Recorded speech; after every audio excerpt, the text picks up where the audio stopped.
লিল্লাহে তাকবীর। এবার অবিবাহিতরা নারায়ে তাকবীর। আল কোরআনের আলো ঘরে ঘরে জ্বালো, লিল্লাহে তাকবীর। লড়াইয়ের ওই ময়দানেতে যেতে তোমাকে হবে, প্রয়োজনে সব রক্তটুকু জমিনেই ঢেলে দেবে। লড়াইয়ের ওই ময়দানেতে যেতে তোমাকে হবে, প্রয়োজনে সব রক্তটুকু জমিনেই ঢেলে দেবে। তবুও তোমায় লড়তেই হবে, মানবে না পরাজয়।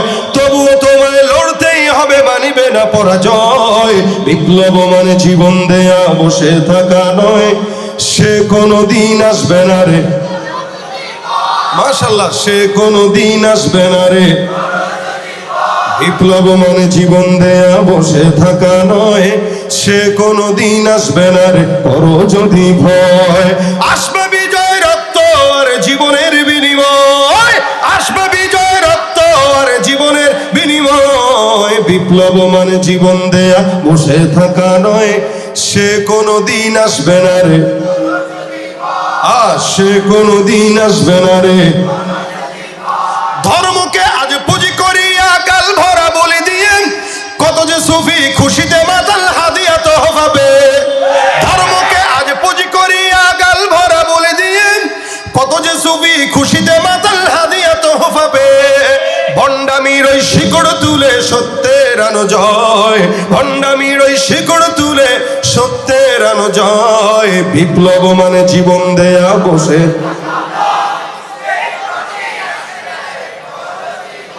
আমার চেয়ে আপনাদের কণ্ঠ ভালো, এটা আমি আপনাদেরকে আজকে সত্য বলে দিয়ে গেলাম। যেমনে বলছেন, যেমনে গাইছেন, আমার চেয়ে এখানে অনেকের কণ্ঠ ভালো, এটা আপনাদের আওয়াজে বোঝা গেছে। আরেকবার, বিপ্লব মানে জীবন দেয়া, সে কোনদিন আসবে না রে। করো যদি ভয়, সে কোনদিন আসবে না রে। করো যদি ভয়, আসবে বিজয় রক্ত আর জীবনের বিনিময়। আসবে বিজয় রক্ত আর জীবনের বিনিময়। বিপ্লব মানে জীবন, সে কোনদিন আসবে না রে। গলার একটু প্র্যাকটিস হওয়া দরকার আছে, কি ঠিক না? এরকম আওয়াজ কি শেষ পর্যন্ত? ভাই, আমার খোঁচাইতে হবে? আমার খোঁচানোর সুযোগ দিয়েন না। আমি বলার আগে আগেই বলেন, তাহলে আমি হয়তো আপনারা খোঁচা দেওয়ার আগে বলে ফেলবো। ঠিক আছে না? ইনশাল্লাহ। যারা এখানে দাঁড়ায় আছেন, একটু জায়গা থাকলে বসে যান, সবাই বসে যান। দাঁড়িয়ে থাকলে বসে যান। হ্যাঁ, মানে স্বেচ্ছাসেবকরা ব্যতি রেখে যারা আছেন সবাই বসেন। আল্লাহ মজমাকে কবুল করুক, বলেন আমিন। ইনশাল্লাহ এরকম প্রাণবন্ত আওয়াজ শেষ পর্যন্ত চাই আমি, বিশেষ করে ছাত্রদের থেকে, যুবকদের থেকে। ইনশাল্লাহ কয় না, এই যে বললাম না, খোঁচানো যেন না লাগে। আলোচকের আলোচনার হালত বুঝে ফেলতে হবে যে কি বলতে যাচ্ছে। ইনশাল্লাহ আল্লাহ কবুল করুক, আমিন। আমি আপনাদের সামনে একটি আয়াতের অংশ বিশেষ তেলাওয়াত করেছি। আমাকে আসার আগে বলল যে এই বিষয় নিয়ে একটু কিছু কথা বললে ভালো হয়, তো এই জন্য আমি তেলাওয়াত করেছি একটি আয়াতের অংশ বিশেষ, যেখানে আল্লাহ পাক মুনাফিকদের কিছু আচরণের কথা তুলে ধরেছেন। মুনাফিক কারা এটা তো আমরা জানি, মানে মুনাফিকের পরিচয় কি এটা আমাদের জানা আছে তো? আপনারা জানেন, অনেকে জানেন, আমার আন্দাজে মুখ বলে যে মুনাফিক, কিন্তু মুনাফিকের আসল মানা কি এটা বোঝে না। আল্লাহ পাক রব্বুল আলামিন মুমিন আর মুনাফিকের পার্থক্য করে দিয়েছেন এবং আলামতও দিয়ে দিয়েছেন। মুনাফিক কারা, ইমানদার কারা, রাসূল সাল্লাল্লাহু আলাইহি ওয়াসাল্লাম হাদিসে এগুলো স্পষ্ট বলে দিয়েছেন। মুনাফিক যারা, তারা আমাদের মতোই কালেমা পড়নেওয়ালা লোক। আমরা যেরকম আল্লাহর রহমত যে আলহামদুলিল্লাহ আমরা মায়ের গর্ভ থেকেই ইসলাম পেয়েছি, আলহামদুলিল্লাহ আলহামদুলিল্লাহ আলহামদুলিল্লাহ। আল্লাহ পাক এটা এই নিয়ামতের জন্য সারা জিন্দেগি যদি আমরা শুকরিয়া আদায় করি ভাই, শেষ হবে না, শেষ হবে না। যে আল্লাহ পাক আমাদেরকে মুসলমানের ঘরে জন্ম দিয়েছে। মুশকিলটা এই জায়গায় যে মুসলমানের ঘরে জন্ম নেওয়ার কারণে আমি আমাদের চিনি নাই। ভাই দেখেন, যে জিনিস মানুষ ফ্রি পায় ওটার মূল্যায়ন করে না, তাই না? সরকার আপনার ঘর বানায় দিল, আপনি চিন্তা করলেন দূর ফ্রি ঘর, থাক করে থাক, মূল্যায়ন নেই। কিন্তু একটা জিনিস, আপনি নিজের ঘামের টাকা খরচ করে টিন সেট বানাইছেন, ওটার প্রতি মহব্বত বেশি থাকে। যেমন রেডিমেড পাঞ্জাবি বাজারে 500 টাকায় পাওয়া যায়, 500 টাকায় পাওয়া যায়, এর নিচে পাওয়া যায়, 200-250 টাকায় পাওয়া যায়। এই রেডিমেড পাঞ্জাবি পরার পরে একবার পরে কোনো মতে, পরে যদি ছিঁড়ে যায় কত ছিঁড়ুক, রেডিমেড 250 টাকা। কিন্তু যেই জিনিসটা সে বাজারে যায় পছন্দ করে, কাপড় আলাদা ভালো টেইলার্সে যায়, আলাদা বিল দিয়ে তারপরে বানায়, ওইটা মিনিমাম 3-4 বছর পরে। এটার প্রতি মহব্বত আছে, রুচির ব্যাপার আছে, ভালোবাসা আছে। আমরা মুসলমান বংশীয় সূত্রে, জন্মসূত্রে ফ্রি, যার কারণে আমাদের কাছে ইসলামের গুরুত্ব ততটুকু নাই যতটুকু সাহাবা আজমাইনদের ছিল। আমাদেরকেও যদি, আমাদের বাপ দাদা মুসলমান, আমরা মুসলমান, দাদা মুসলমান, পরদাদা মুসলমান, বাবা মুসলমান, আমিও মুসলমান, ইসলামের জন্য আমাদের কোনো প্রকার কষ্ট সহ্য করতে হয় নাই।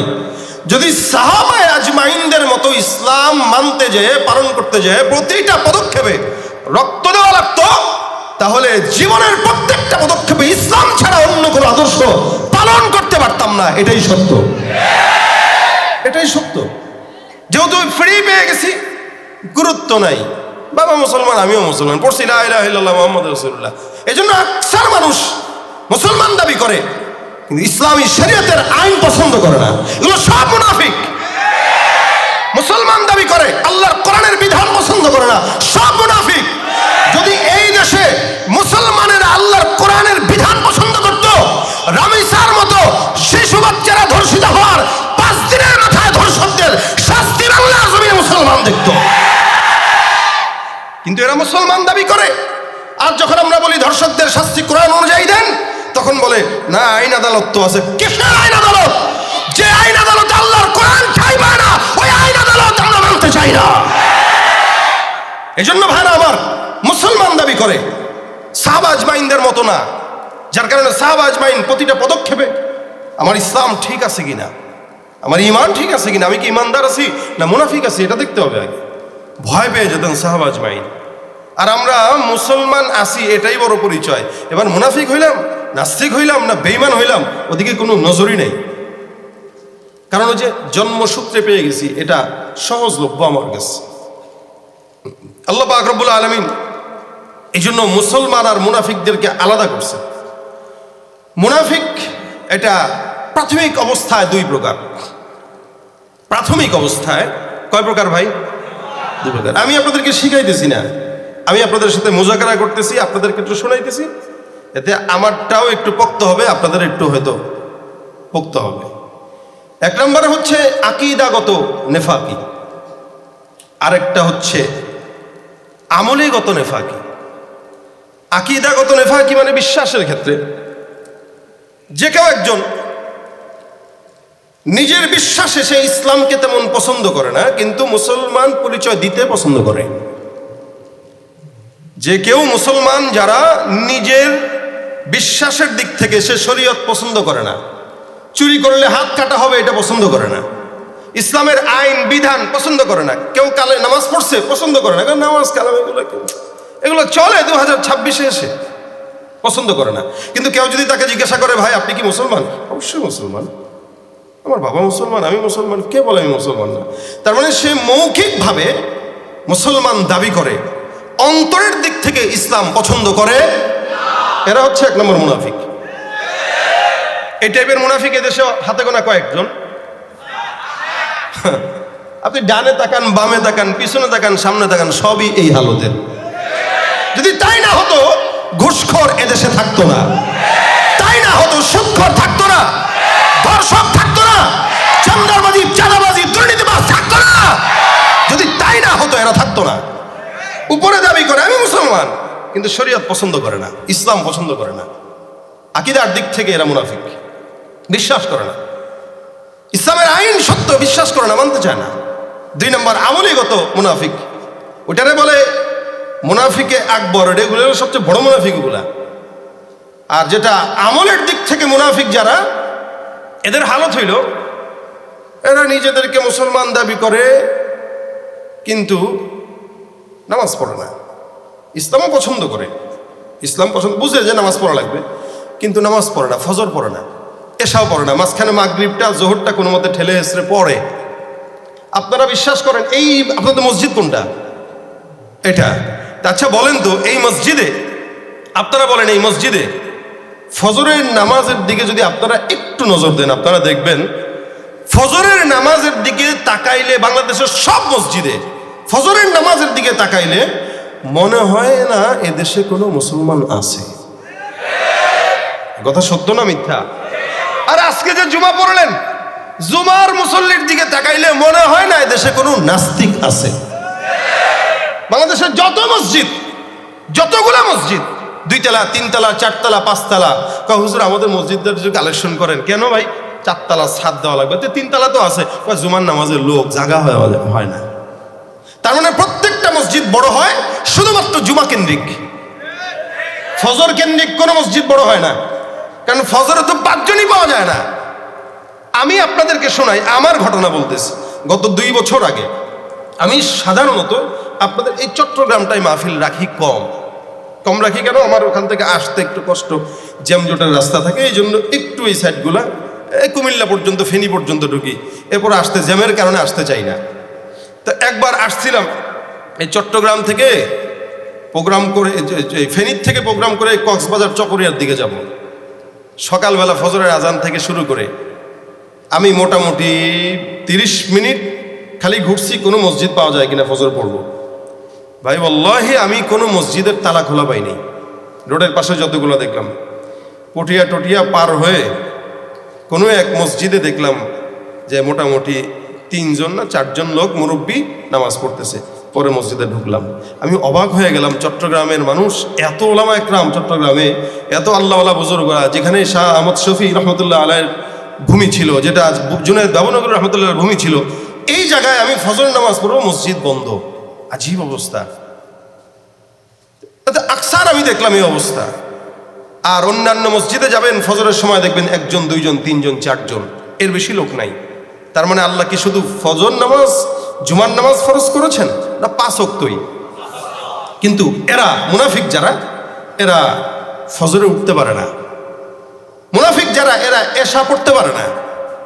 মুনাফিক যারা, এরা আসর পরে ঠিকই, মনে করে পড়ি একটু সময় যাক, পড়তে পড়তে যখন সূর্য হেলে যাওয়ার অবস্থা হয় তখন কোনো মতে মুরগির ঠোকের মতো 4 রাকাত নামাজটা পড়ে। রাসূল হাদিসে বলছে মুনাফিকদের আলামত এটা। এরা আসরের নামাজ তখন পড়ে যখন শয়তানের 2 শিং উঠে যায়, ওই সময়টা সূর্য ডুবে ডুবোর হালত হয়, তখন কোনো মতে যে ওযু করে মুরগির ঠোকরের মতো 4 রাকাত নামাজ দ্রুত পড়ে শেষ করে। এ মুনাফিকদের আলামত। তাহলে আরেক নম্বর, 2 নম্বর মুনাফিক হচ্ছে তারা যারা মনে প্রাণে নিজেকে মুসলমান হিসেবে পছন্দ করে, কিন্তু আমল সমস্যা, নামাজ পড়ে না, মিথ্যা বলে, যখন কথা বলে মিথ্যা বলে, যখন কারোর সাথে ঝগড়া লাগে তখন গালি দেয়, যখন যুক্তি দিয়া পারে না তখন একটা গালি দিয়ে দিবে আপনারে, যখন আপনার কাছে আমানত রাখা হবে আমানতের বরখেলাফ করে। আপনাদের এই চট্টগ্রামের এই অঞ্চলে আলহামদুলিল্লাহ সবাই আমানতদার। হ্যাঁ, সুবহানাল্লাহ। এই জন্য রাসূল করিম সাল্লাল্লাহু আলাইহি ওয়াসাল্লাম বলেন, আয়াতুল মুনাফিকি সালাস, ইদা হাদ্দাসা কাযাবা ওয়া ইদা ওয়া'আদা আখলাফা ওয়া ইদা আতুমিনা খানা। মুনাফিকের 3টা আলামত। আরেক হাদিসে 4টা আলামতের কথা বলছেন, যে যখন কথা বলে ঝগড়া লাগে তখন গালি দেয়। যখন কথা বলে মুনাফিকের 1 নম্বর আলামত মিথ্যা বলে, যা বলে মিথ্যা বলে, কথা যত বলুক মিথ্যা বলে, মানে মিথ্যাকে সে সত্যর চাইতেও বেশি কনফিডেন্সলি বলে, এত চমৎকার করে বানায় বানায় বলবে, আপনি মনে করবেন সুবহানাল্লাহ কত বড় ওলি বুজুর্গ। এই টাইপের মিথ্যুক, যখন কথা বলে মিথ্যা বলে। যখন আমানত রাখা হয় নিজের মনে করে খেয়ে ফেলে, জনগণের আমানত বাস নিজের মনে করে চালায় দিচ্ছে। বিশেষ করে এই কাজগুলো করে যারা মোটামুটি রাষ্ট্রীয় দায়িত্বে থাকে তারা।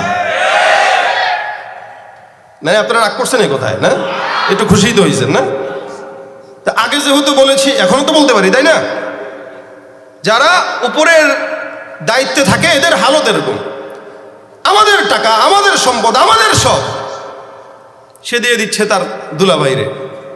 কম্বল আসছে 1000, 500 পিস নাই, কোথায়? নেতার বাড়ি। নেতা এত ফকির তো জানতাম না, জানলে তো ভোট দিতাম না। গরিব মানুষ নেতা হয়ে আমাদের কেমনে খেদমত করবে? তো কথার কথা, আমানত যখন দেওয়া হয় রক্ষা করতে পারে না। আর যখন ওয়াদা দেয় তখন ভঙ্গ করে। এদেশের অধিকাংশ মানুষ ওয়াদা ভঙ্গ করে।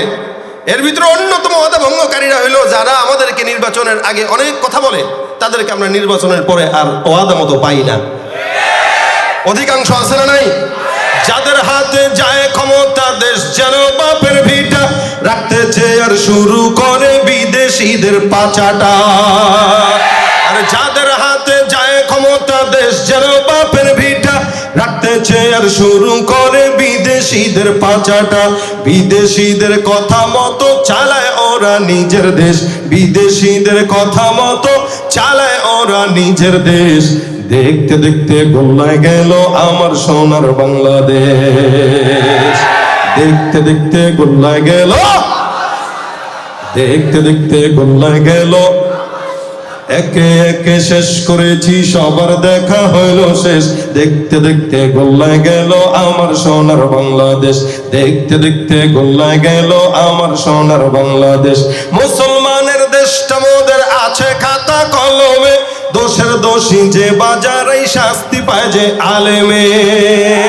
মুসলমানের দেশটা মোদের আছে খাতা কলমে, দোষের দোষী যে বাজারেই শাস্তি পায় যে আলেমে। ওরা ইসলাম বেচেই ক্ষমতাটা পাকাপোক্ত করে বেশ, ইসলাম বেচেই ক্ষমতাটা পাকাপোক্ত করে বেশ। দেখতে দেখতে গোল্লায় গেল আমার সোনার বাংলাদেশ। কেউ দিল না সবাই নিল, আমরা যে কলুর বলদ, সারা বছর নেয় না খবর, নির্বাচনেই খুব দরদ।